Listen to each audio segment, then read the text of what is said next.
When we talk about what the practical application of the knowledge will be, is that by the time we get to the end of this process, I have a very important goal.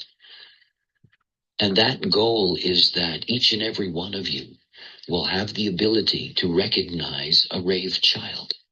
And each and every one of you will have the knowledge to transfer this knowledge to the next generation.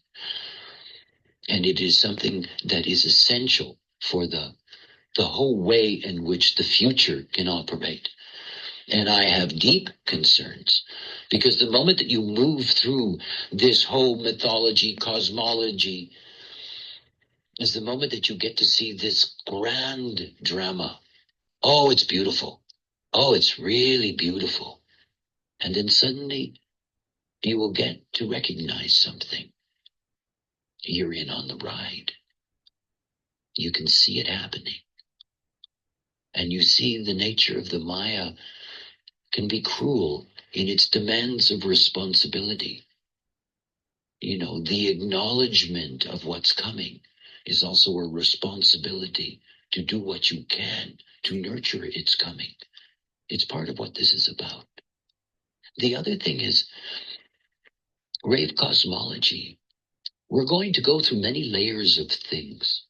And I'm also going to take you through juxtaposition theory, which is the physics that is on the other side of this cosmology, so that you can see the true binary and the fact that, you know, this is not a fairy tale.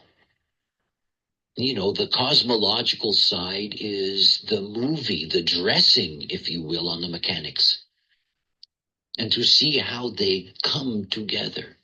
But most of all, as we move further and further into the true verification of this revelation, that the cosmology will be of greater importance.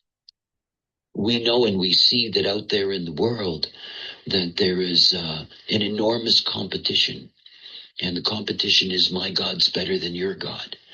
And it's one of the great competitions and one of the great diseases that is part of not self-consciousness. This is not a spiritual planet. Human beings are not naturally spiritual. They're not. They are, in most cases, ignorant slaves ruled by conditioning.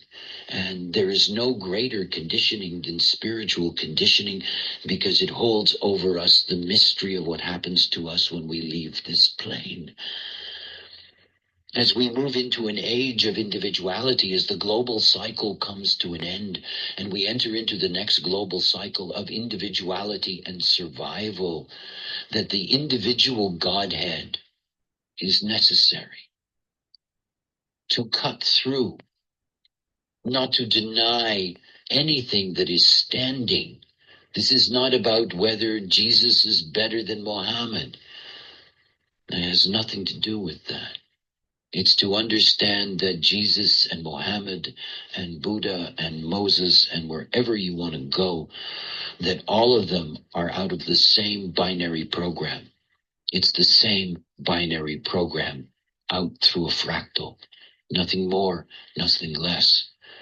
And we can ultimately take all the names of all the gods, and we can take them back to what is their mechanical function and where they are as a mechanical function.